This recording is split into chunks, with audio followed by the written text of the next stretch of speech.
സുരേന്ദ്ര, ഓ നമ്മുടെ ശ്രീകുട്ടനെ ആ ഗൾഫിൽ പോയി കുറച്ച് കാശൊക്കെ കൊണ്ട് വന്നല്ലേ, അപ്പം എന്തെങ്കിലും ബിസിനസ് ചെയ്യണം. അപ്പം ഞാൻ പറഞ്ഞ് ഒരു സൂപ്പർ മാർക്കറ്റ് തുടങ്ങാൻ പറഞ്ഞു. കാരണം നിനക്കിത് വലിയ എക്സ്പീരിയൻസ് ആണല്ല, കുറച്ച് ടിപ്സൊക്കെ അങ്ങോട്ട് പറഞ്ഞു കൊടുക്കാമല്ലേ? കറക്റ്റ്. ഏയ് ഇപ്പോൾ സുരേന്ദ്രൻ്റെ കടയുണ്ടല്ലേ, ഇപ്പോൾ ഒരു സൂപ്പർ മാർക്കറ്റ് പോലെ വളർന്നു വരേല്ലേ. വളർന്ന് പന്തലിക്കണത് നമ്മളാരും അറിയണില്ല അല്ലേടാ സുരേന്ദ്ര. ഞാനിവിടെ ഇരുന്നാ ശരിയാവൂല, ഞാൻ പോണു. അവിടെ ഇരിടാ. പിന്നെ അങ്ങേര് ഈ വായി തോന്നനൊക്കെ വിളിച്ചു പറയുമ്പോ നീ എന്തിനാ അപ്പാ പെണീറ്റ് പോകാൻ പോണേ?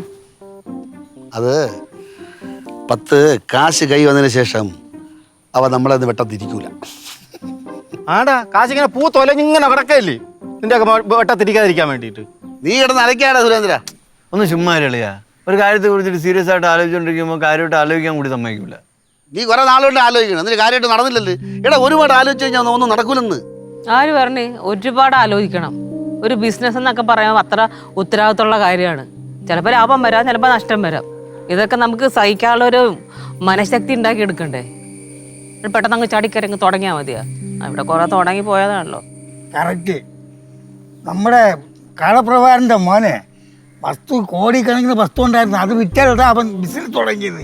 എല്ലാം പൊട്ടി പാരീസായി. ആ തുടങ്ങിയല്ലേ പഴയ കഥകൾ പറയാൻ. എടാ ശ്രീകുട്ടായി ഒരു പല കാര്യങ്ങളും പറയും, നീ ആവശ്യമുള്ളത് മാത്രം എടുത്താൽ കേട്ടാ. എല്ലാ കാര്യങ്ങളൊന്നും തലക്കെടുക്കല്ലേ. തലക്കെടുക്കല്ലേ? എന്ത് നീ പറഞ്ഞ മാത്രം കേട്ടാ മതിയാ എന്ന് ഞാൻ പറഞ്ഞില്ല. നിങ്ങൾ പറയണ എല്ലാ കാര്യങ്ങളും എടുക്കല്ലെന്നാണ് ഞാൻ പറഞ്ഞത്. ആവശ്യമുള്ള കാര്യങ്ങൾ ഇടറേ. എന്തായാലും എൻ്റെ മാത്രം തീരുമാനത്തിൽ ഞാൻ ഒന്നും ചെയ്യൂല. അളിയൻ്റെയും കൂടെ തീരുമാനത്തിൽ എന്തെങ്കിലും ചെയ്യും. എന്ത് പറഞ്ഞാലും അളിയൻ വേണം. അളിയനെ മനസ്സിൽ നിന്ന് കളയളിയാ. മക്കളെ പോയി എല്ലാവരും കൂടെ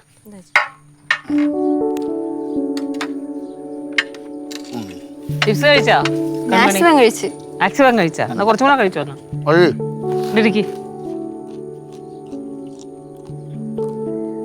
നീ എന്തിനാണ് അങ്ങോട്ടുള്ള വഴിയൊക്കെ മറന്നാ? നാട്ടിലോട്ടുള്ള വഴിയൊക്കെ മറന്നാ? അല്ല, എന്നെ കൂടെ കൊണ്ടുപോടാ. എനിക്ക് വഴി അറിഞ്ഞൂടാ, എന്നെ കൂടെ കൊണ്ടുപോടാ. അല്ല പിന്നെ ഞാൻ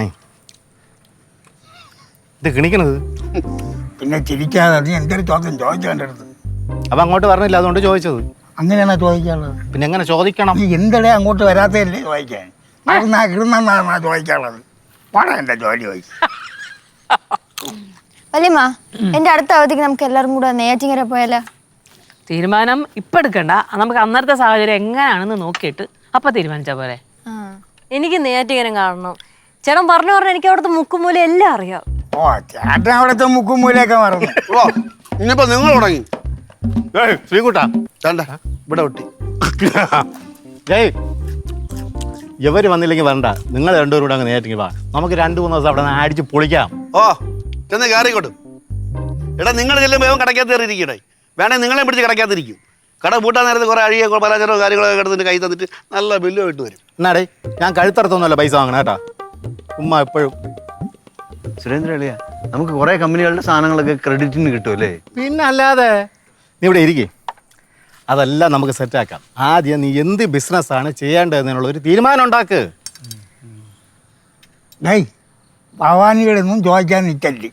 എന്നാ അവള് കുറി പറയും. ആ എന്തത്? അവള് കുറി പറയൂന്ന്. കുറി പറയാന്ന് പറഞ്ഞാൽ തടസ്സം നിൽക്കുമെന്നാണ് അണ്ണ പറയണത്. അത് തന്നെ എനിക്ക് മനസ്സിലായി. പിന്നെ അല്ല, എന്തെങ്കിലും സംസാരിക്കുമോ? അമ്മ പറഞ്ഞില്ല, ഒരു സമാധാനം ഇല്ലല്ലേ അണ്ണന്? എനിക്ക് ഭവാനി ഇല്ലാത്തതുകൊണ്ട് എന്തിനാ പോലെ. അമ്മയും ശങ്കരാമനും കൂടി നല്ല രസമാ. എനിക്കാണെങ്കിൽ മാമിയെ കാണാൻ കൊതിയാണ്, ഇത്ര നാളായി കണ്ടിട്ട്. അയ്യോ ഡേയ്, നമുക്കൊരു കാര്യം ചെയ്യാം. നമുക്ക് എല്ലാവർക്കും കൂടെ പടവലത്ത് പോവാം. പോകുമ്പോ എന്റെ അടുത്തും കൂടെ പറയണേ, എങ്ങനെയെങ്കിലും അവധി എടുത്ത് വരാൻ നോക്കാം. എന്തോന്ന് എങ്ങനെയെങ്കിലും അവധി എടുത്ത് പോവാന്നാ? പൈസ കൊടുത്താണ് പഠിപ്പിക്കണത് കേട്ടാ. മര്യാദയ്ക്ക് പോയിക്കോളാം പഠിക്കാൻ. അവധി എടുത്ത് പോവാൻ നിൽക്കുന്നു. നോക്ക് അവധി ഉള്ളപ്പോൾ പറഞ്ഞാൽ മതി, കുട്ടികാൻ കൊണ്ടുപോവാ. മക്കളെ കൺമണി, ഓ, മക്കള് പഠിച്ച് ജോലിയെ കിട്ടുമ്പോഴേ ഒരുപാട് ശമ്പളമൊക്കെ കിട്ടും. അപ്പം പഠിപ്പിച്ച കാശ് മൊത്തം എൻ്റെ അച്ഛൻ അടിച്ചു മാറ്റാൻ നോക്കും. കൊടുക്കരുത്. അണ്ണാ സമ്മതിക്കണോടാ നിന്നെ. ഓ കരുത്.